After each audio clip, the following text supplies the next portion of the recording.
маблағам тамом шуд, ҳамсарам баромада рафт. ассалому алайкум ҳамватанон ва ҳаводорони шабакаи калиди асрор. бо шумо ҳастем садои умед. ба ҳамаи шумо саломатӣ хоҳонам.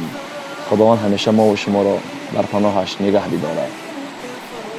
имрӯз бисёре аз бародарон қиссаҳое мекунанд ки пур аз дарду алам. дар гуфтанашам бовар кунед инсон хеле ғамгин мегардад. бародаре ба мо қисса кард, гуфт: бародар умедҷон, 3 сол пеш зан гирифтам, шароитам хеле хуб буд, яъне ки сумдор будам. ба хотири сумдориам духтарро ба ман дода будам. пас аз 3 сол дар мушкилие задам, хеле қарздор шудам ва ҳамсарам аз сабаби бепулиям баромада рафт. дунё ҳамин аст. гаҳе тори зину, гаҳе зин ба пушт. гоҳе ҳаст дар зиндагӣ дорӣ, гоҳе мешавад ки надорӣ. мову шумо бояд ба будану набуданаш шукрона кунем. худои меҳрубоне дорем ки ҳаргиз мову шуморо ҷое намепартояд ва хор намекунад. ман то имрӯз фақат аз пушти модарон ҳастам, хоҳарон ҳастам, чунки ҳадиси расули акрам саллаллоҳу алайҳи васаллам аст ки ман аз ин дунёи шумо расулуллоҳ гуфт 3 чизро дӯст медорам. яке аз ҳаминҳо гуфт занҳо ҳаст. занҳоро ман дӯст медорам. худо ҳам занҳоро дӯст медорад. аз ҳамин сабаб мо ҳам модароро, занҳоро дӯст медорем ва ҳурмат мекунем, эҳтиром мекунем. аммо баъзе духтароне ҳастанд ки мисли ана зани бародармон ношукрбанда ҳастанд. фақат барои мол, барои чизе ба шавҳар мебароянд. хушбахтии худшонро месӯзонанд. модари ҷон, хоҳари азиз, аз ҳаматон хоҳиш мекунам, шумо дар зиндагӣ бояд бо сабр бошем, тоқат кунем. вақте ки аз ин шавҳари худат баромада меравӣ, қасам ба он зоте ки ҷони ман дар дасти ӯст, агар бимирӣ, рӯи ҷанната намебинӣ. агар аз шавҳар талоқ талаб кунӣ, худат агар талоқ талаб кунӣ, агар сару дод, бура авлиёро бугӣ ки дигар рӯи ҷанната намебинӣ. зан ҳуқуқ надорад ки аз марди худ талоқ талаб кунад. ин ҳаром аст. ва нопурсида аз хона мебарояду меравад. дунёи худтон ҳам месӯзонем, охирати худро ҳам месӯзонем. ва ба мардҳо ҳам гуфтанӣ ҳастам ки бо занҳои худ муомилаи хуб кунем. хоҳем ки ҳуши шумо дар дигар духтарҳо нашавад, ҳуши занҳотон дар дигар мардҳо нашавад. бо ҳамсарои худ муомилаи хуб кунем. тамошоҳо биравем, ҷойҳои зебо бигардем, ишқу ошиқӣ кунем байни ҳамдигартон, то ба ҳамдигар ҳамеша наздик бошенду ҳамеша дӯстдориятон боқӣ бимонад. аммо баъзе аз бародарони хубе ҳастанд ки ҳамсарои бад доранд.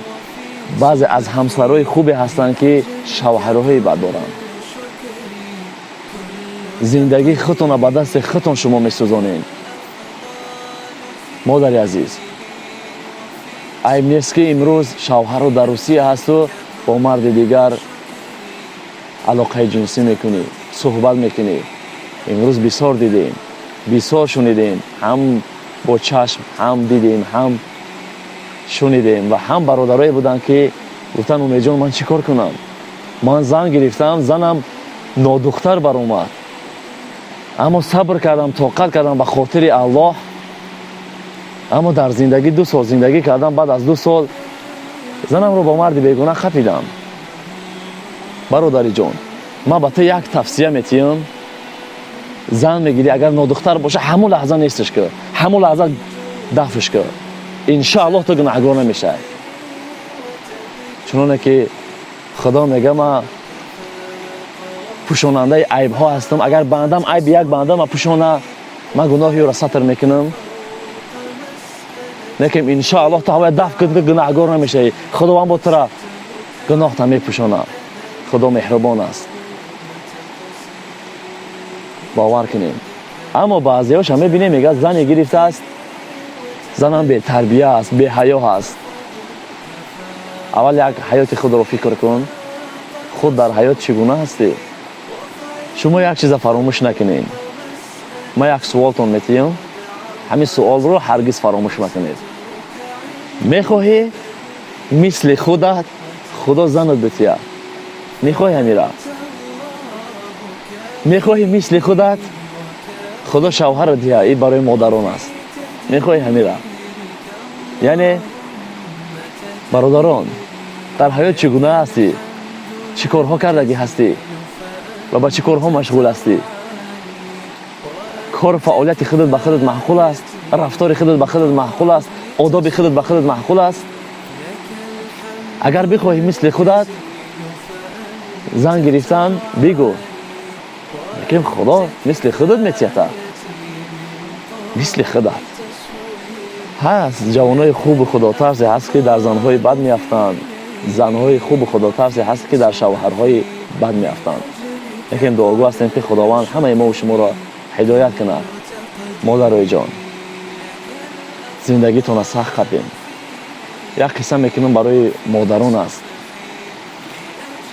میگه یک زن بود بسیار زیبا بود و شوهر گرفت که شوهرش یک کوزه پوش بود، بگیم میونش برآمدگی بود، بسیار صورت بزیبی داشت.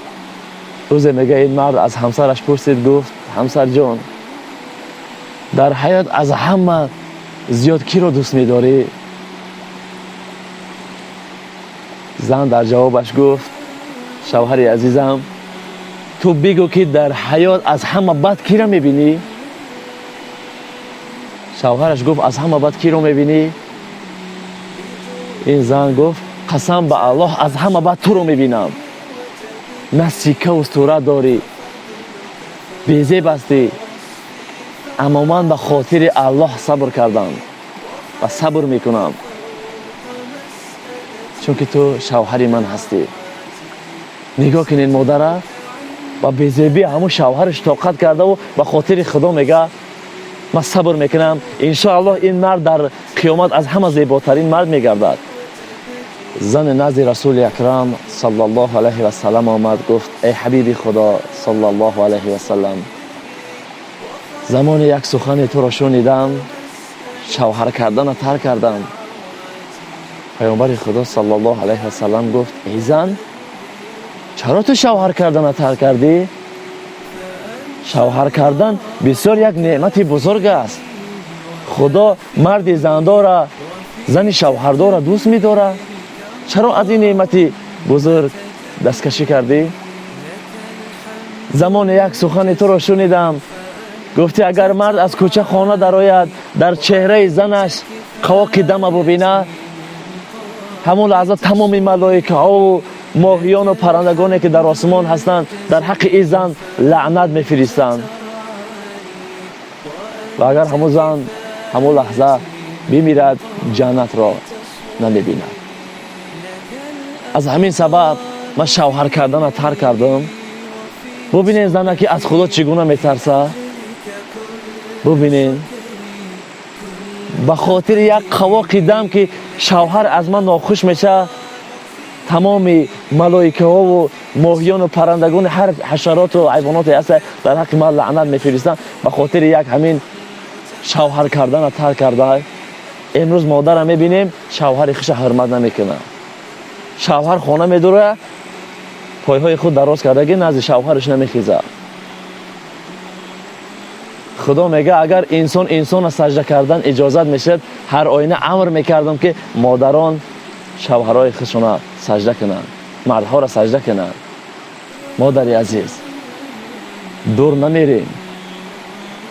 برای شما جنت رفتن خیلی آسان است. جنت شما در نزدتون هست. انا همین شوهرتون، انا همین شوهری که سیکه و صورت نداره، شوهری بدی هستی، انا همین جنت شما هستی. اگر 100 سال نماز بگذار، کعبه زیارت کن، تمام خیر صدقه کن، اگر شوهر از تو راضی نباشد بوی جنت نمیشنوی. اگر نماز خوانی، حج کنی، کاری خیر کنی و شوهر از تو راضی باشد، 8 در جنت برای تو گشاده هست. پشتای همو شوهر تا مساج کن، گویا که تو کعبه زیارت کردگی هستی. انا همین پشتای شوهرت را سوم کن، تو کعبه زیارت کردگی هستی. یک خوراکی بالذات نزد شوهرت بیار و گذار. از همه صدقه ها را بلند است، از همه صدقه ها را، از همه خیره. دعای شوهرت را بگیر، جنتت هست. رسول اکرم صلی الله علیه و سلم می‌فرماید برای زنها جنت رفتن خیلی آسان است، اما رسول اکرم صلی الله علیه و سلم می‌فرماید اکثر اهل دوزخ از زنها هست. چرا؟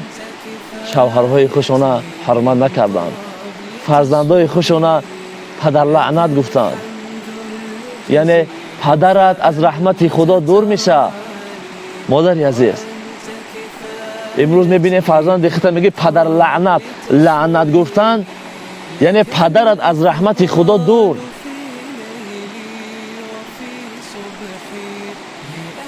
و با مردها هم گفتنی هستم که مردا همسرای خودتون حرمت عزت کنین، دوست بدارینشون. هر خواهشی که میکنن خواهشون اجرا کنین. قسم به الله با همسر خودت معامله خوب کن. این یک عبادت است، یک عبادت است. خرسندی، جایهای زیبا بر، از همه بهترین صدقه یک لباس خوب برای همسرت بگی بهترین صدقه هست. برای فرزندت یک لباس خوب بگیر، تعلیمش ده، این بهترین صدقه هست. ما کجا رفته ایستاده ایم؟ بازم میگویم، هر یک سفته میکنم گپ میزنم که ما جوان هستیم، شاید که سخن ما برای شما تحصیل نکند. بازم میگم که نگو او کیست، شنو که چی میگه. کلام سالی ندارد اعتباری. کلام باشم و گنگ باشم چی در کار است؟ بدانم و گپ نزنم چی در کار است؟ خدا که همه چیز برای ما داده است، همه چیز خواندیم، فهمیدیم. البته این در گردن ما قرض است که بهر شما هم برسانیم. این ثبت ها برای سطح زندگی خود را دگرگون کردن است. میتونیم برای در خاندان خودتون بگذاریم، نزد مادران، خواهران، تا بفهمند، حقوق شوهر را بدانند. شوهر حقوقش خیلی بلند است، از پدر و مادرش هم بلند است، از همه چی بلند است حقوق شوهر.